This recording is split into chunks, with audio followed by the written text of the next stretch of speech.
Hello students, KD the मैट्रिवर channel में आप सभी का एक बार फिर से स्वागत है।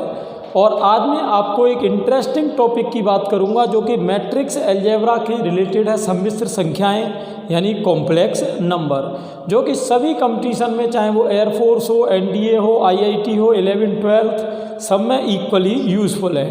तो आज का वीडियो बहुत इम्पोर्टेंट होने वाला है, तो आप सभी लास्ट तक वीडियो में बने रहें। और कोई भी क्वेरी हो तो आप एट लास्ट मुझसे कमेंट बॉक्स में आप पूछ सकते हैं। तो आज हम बात करेंगे इसके बेसिक कंसेप्ट की, और इसके टोटल में 6-7 वीडियो बनाऊंगा जिसमें कि सारी चीज़ें सीक्वेंसली आपको क्लियर हो जाएंगी। तो without any further delay start करते हैं। तो जैसा कि आपने थंबनेल में देखा, आज हम बात करेंगे किसकी? कॉम्प्लेक्स नंबर्स की। कॉम्प्लेक्स नंबर्स का मतलब स्टूडेंट्स होता है अपना सम्मिश्र संख्याएं। क्लियर? सम्मिश्र संख्याएं। अब ये देखिए सम्मिश्र होती क्या है, इससे पहले अपन थोड़ा सा बैक में चलते हैं। अपन ने 10th लेवल पर स्टूडेंट्स नंबर सिस्टम को पढ़ा है। नंबर सिस्टम यानी संख्या पद्धति। अब नंबर सिस्टम में आपने देखा था जो संख्याएं होती हैं मेन आपकी 2 टाइप की होती हैं। एक तो वास्तविक, जिनको कि आप कहते हो रियल और आर से डिनोट करते हो। दूसरी संख्याएं होती हैं स्टूडेंट्स काल्पनिक, जिन्हें कि आप इमेजनरी कहते हो और आई एम से डिनोट करते हो। Clear student? यहाँ पर ये है। अब देखिए यहाँ पर क्या है कि अगर मान लो कोई संख्या, जैसे मान लो इस तरह से इंटीजर है, माइनस की है, 0 है, रूट में है, लॉग में है, डेसिमल में है, तो ये सभी संख्याएं स्टूडेंट्स वास्तविक में जाएंगी। अब आप सोच रहे हो कि ये तो सब सारी ही वास्तविक में चली गई, तो काल्पनिक में बचा क्या? काल्पनिक में जनरली वो संख्याएं जाती हैं जिसमें रूट के अंदर माइनस या लॉग के अंदर माइनस है। इस तरह की नंबर्स किस में जाएंगी? काल्पनिक में। क्लियर?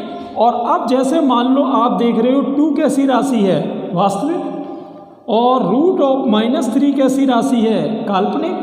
क्लियर? देखिए वास्तविक और काल्पनिक का आपसे कोई डिफरेंस पूछे तो यहाँ मैं आपको 2 डिफरेंस बता देता हूँ, बिल्कुल इजी।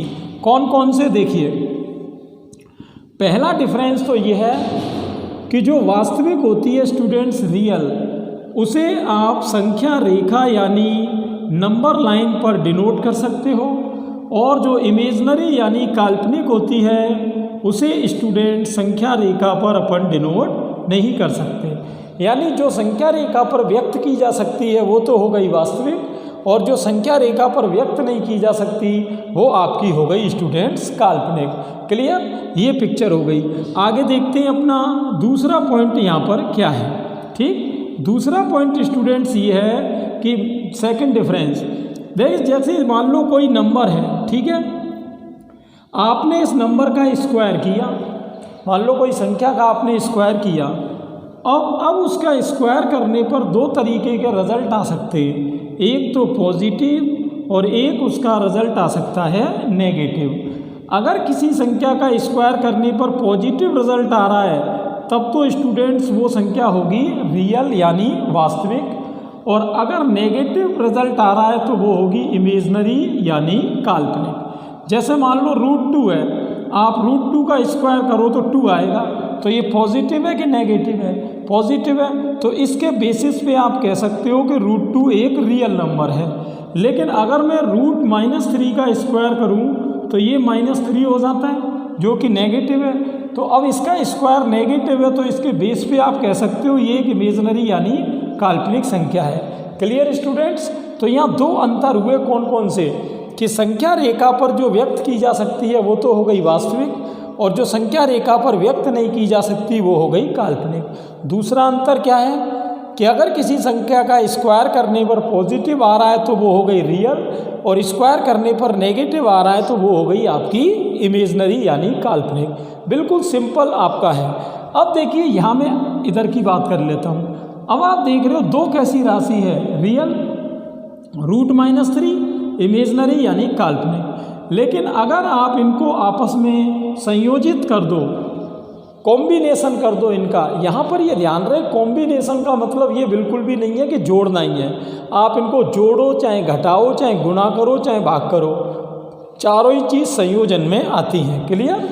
चलिए मैंने यहाँ प्लस कर दिया है, तो यहाँ एक अब नई राशि बन गई है, तो उसको अपन कहते हैं C यानी कॉम्प्लेक्स नंबर।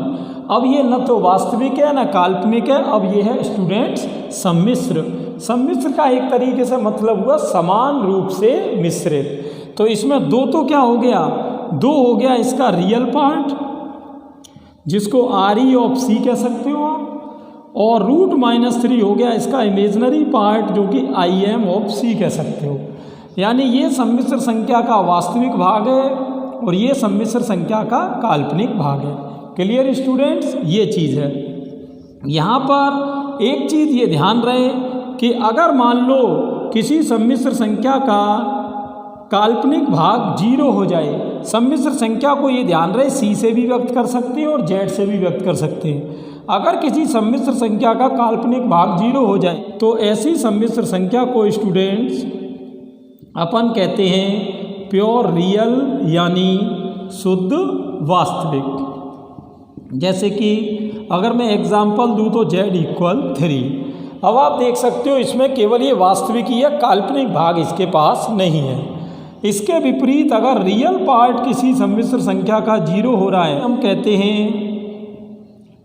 प्योर इमेजनरी यानी शुद्ध काल्पनिक। जैसे कि अगर मैं एग्जाम्पल दूं तो Z हो गया आपका Z=√-3। अब आप देख रहे हो इसके पास काल्पनिक भाग तो है लेकिन वास्तविक नहीं है। क्लियर। तो यह मेन पिक्चर जो स्टूडेंट है वो ये है कि अगर हम वास्तविक और काल्पनिक को संयोजित कर देते हैं आपस में तो जो नई फॉर्म एक बनती है उसको कहते हैं कॉम्प्लेक्स नंबर यानी सम्मिश्र संख्याएं। Clear students. तो ये था इसका बेसिक कंसेप्ट सम्मिश्र संख्याओं का। अगले वीडियो में मैं आपको बताऊंगा कंसेप्ट ऑफ आयोटा, जिसके बाद आप सम्मिश्र संख्या को बिल्कुल क्लियर कर लेंगे। तो आप सभी इस चैनल पर बने रहें। तो आई होप ये वीडियो आपके लिए हेल्पफुल रहा होगा। तो ज़्यादा से ज़्यादा स्टूडेंट्स को शेयर करें और डिस्क्रिप्शन एंड स्क्रीन और आई बटन पर अलग अलग कोर्सेज की प्लेलिस्ट दी हुई हैं, वहाँ जाके आप वो सारे वीडियोस कंटिन्यूअसली देख सकते हैं, जिससे कि आगे जो भी वीडियो मैं डालूँ वो आपको सभी समझ में आए। Clear students. मैं टाइम टू टाइम जो है अलग अलग रिक्रूटमेंट की जो नोटिफिकेशन आती हैं उनको भी मैं इस चैनल पे डालता रहता हूँ। तो आपको कहीं भी अपने को डिस्टर्ब होने की ज़रूरत नहीं है, आपको सारी नोटिफिकेशन एक प्लेटफॉर्म पे मिलेंगी।